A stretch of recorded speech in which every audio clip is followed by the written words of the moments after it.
vikuu vya umma na binafsi.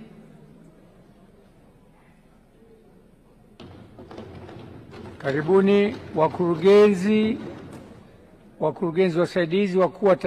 Mheshimiwa Naibu Spika, nakushukuru kwa nafasi ya kuchangia hoja ya Waziri wa Elimu, Sayansi na Teknolojia, na kama alivyoleta hoja ya kupewa fedha zinazofikia trilioni 2.4 kwa ajili ya kutekeleza majukumu ya wizara hii, na kadri nitakavyochangia, Mheshimiwa Naibu Spika, ninaunga mkono hoja, lakini nikisema kwamba kama ingewezekana, basi tutakapokuja kwenye mchakato wa mwisho wa bajeti, bado anahitaji fedha kwa sababu ya mambo mapya na mazuri ambayo tumeyakubali na kuyaanzisha. Mheshimiwa Naibu Spika, mtaala unaotaka wanafunzi wasome masomo ya amali ni hitaji la sasa baada ya nchi kufanya tathmini na kuona kwamba wanafunzi wetu wanamaliza vyuo na shule bila kuwa na ujuzi na kingi wanachokipata ni nadharia.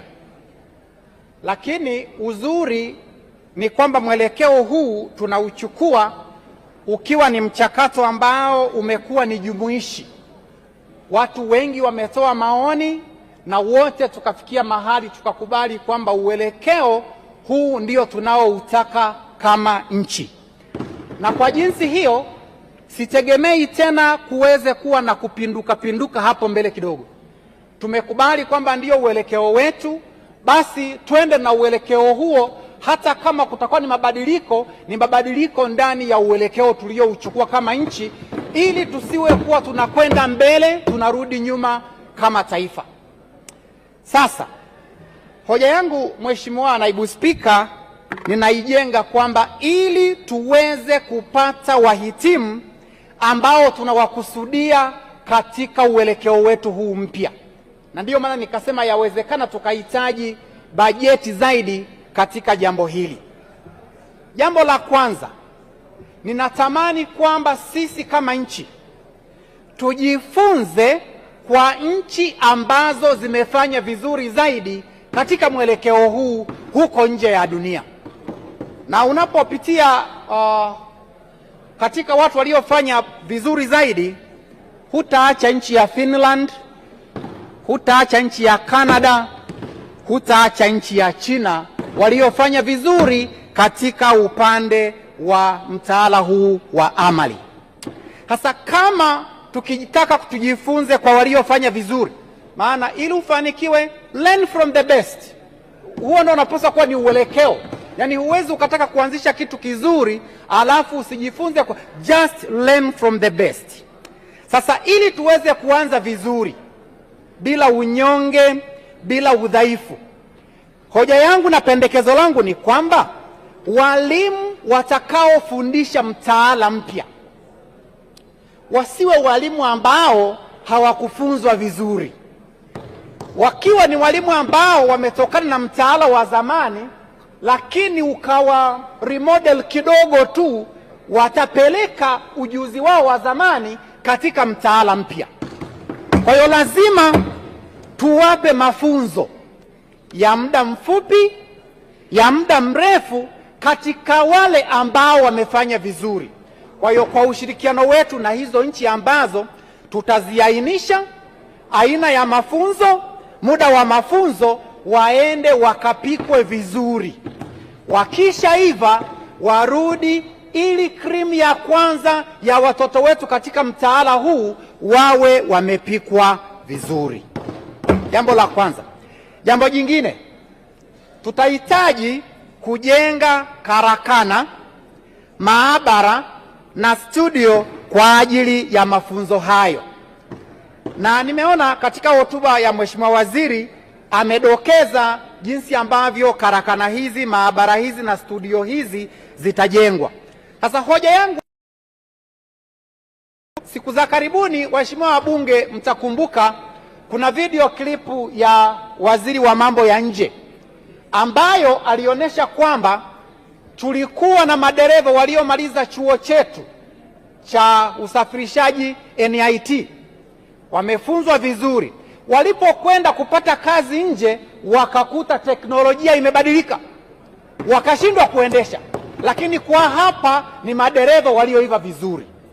Kwa hiyo tunapojenga karakana na maabara na studio hizi, lazima tuzingatie teknolojia ya sasa, ili tusije tukakuta kwamba tunaanzisha mtaala wa amali alafu tukaenda kuwafunza vitu vya kizamani ambavyo kumbe haitoleta tofauti na VETA zilizopo. Kwa hiyo hilo ni jambo la msingi sana. Na Mheshimiwa Naibu Spika, hili jambo ili la kuwa tunajifunza teknolojia za zamani, yawezekana pia ndiyo shida inayopatikana katika vyuo vyetu vikuu, kwa sababu tuna maabara za zamani, hatujawa equip watu wetu kwa teknolojia za kisasa. Na kwa hiyo unakuta kwamba hata sayansi, hata engineering, hata ICT, hata medicine bado tunakwenda kwa teknolojia za kizamani. Kwa hiyo hili ni eneo ambalo kama taifa, na Mheshimiwa Naibu Spika, ukiangalia ICT inakuwa haraka sana kiasi kwamba muda wetu ambao huwa tunaweka kwamba tutafanya review ya mitaala baada ya miaka mitano, upande wa ICT unakuta umebaki nyuma kabisa.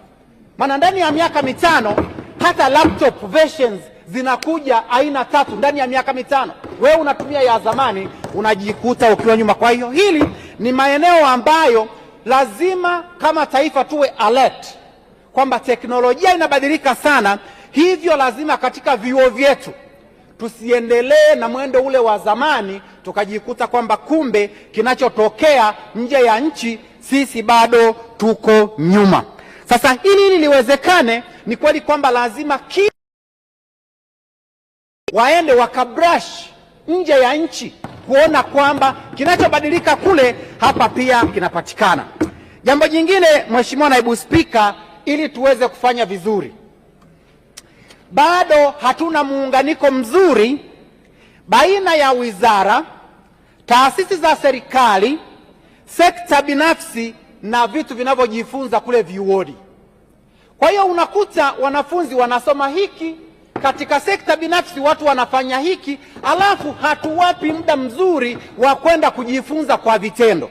Kwa mfano, Mheshimiwa Spika, ndani ya nchi hii tumekuwa na miradi mingi ya ujenzi wa SGR, maji, bwawa la umeme, ujenzi wa meli, ujenzi wa barabara. Sasa jiulize, ni wanafunzi wangapi ambao huwa wanapata access ya kuwa interns katika miradi hii mikubwa? Hardly no. Kwa hiyo tunatamani kwamba kuwe na muunganiko, wanachokifanya wizara fulani basi kiwe reflected katika mafunzo ambayo watoto wetu wanayapata kule vyuoni. Na wanawezaje kufanya hivyo? Ni kuwaongezea budget. Maana wakati mwingine watoto wanatamani kwenda kufanya internship au kwenda kufanya mafunzo ya vitendo, inakuja kikwazo kimoja kinaitwa budget ndogo. Kwa hiyo mradi upo, wanafunzi wako radhi, lakini chuo husika, taasisi husika haiwezi kuwapeleka pale kwa sababu bajeti ndogo. Aliyepaswa kukaa wiki 8 anaambiwa sasa, wewe kulingana na bajeti wanafunzi mmekuwa wengi, utakaa wiki 2. Kwa jinsi hiyo tunakuta hatuimpati ujuzi ambao ulikuwa unakusudiwa. Na ndiyo maana nikatangulia kusema, Mheshimiwa Naibu Spika, kwamba yawezekana tukahitaji more budget mahali hapa, kwa sababu kama tunataka watu bora, lazima ni wale ambao pia wanapata mafunzo na muda wa intern au practical training wa kutosha kwa bajeti ya kutosha. Jambo lingine, Mheshimiwa Naibu Spika, serikali yetu tunaipongeza kwamba imeweza kufanya watu wengi wakapata access na elimu ya juu kwa kutoa mikopo, na bodi ya mikopo imeendelea kufanya vizuri. Lakini Mheshimiwa Spika, tunatamani watafiti wa mambo ambayo wanatafiti changamoto zilizo katika jamii yetu ya Kitanzania. Lakini serikali haitoi ufadhili kwa shahada za uzamili hapa nchini.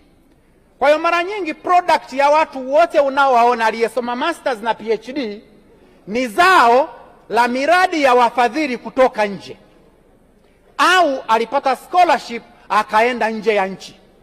Sasa kama wewe una changamoto katika jamii yako ya Kitanzania, serikali, lakini haupeleki fedha ili kuandaa hawa watafiti ambao ni ngazi ya masters na PhD, sasa unakuta wale wafadhili wana ajenda yao wanaotaka kufund wanapoleta miradi hapa nchini, japo ndiyo watakwambia kwamba unajua lazima tualign na malengo ya SDG na yale ya kwenu, lakini mara nyingi wana ajenda yao. Sasa si kama tuna ajenda yetu kama nchi, kwa nini tusitenge fedha katika maeneo maalum tukasema kwamba tunahitaji suluhisho katika eneo fulani, na kwa jinsi hiyo tunatamani kwamba tuweze kuwapa wanafunzi wa masters katika maeneo husika, ili hao sasa waweze kufanya mafunzo hao ya uzamili, baadaye walete suluhisho la changamoto zilizo katika jamii yetu, lakini pia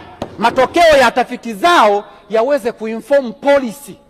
Yaani mara nyingi sera zetu hazitokani na utafiti mkubwa uliofanywa na watu wetu. Kwa hiyo hilo ni jambo ambalo nadhani pia lazima tukubaliane kama taifa ili tuweze kwenda mbele. Lakini aliongea Profesa Mwongo alipokuwa anachangia, mara nyingi tunapopeleka watu nje ni kwa sababu tu ya opportunity imepatikana katika nchi husika, si kwa sababu ya malengo yetu kama taifa kwamba tunatamani kupata watu gani. Lazima tuwe objective katika eneo hili kwamba tunatamani watu fulani, utaalamu fulani.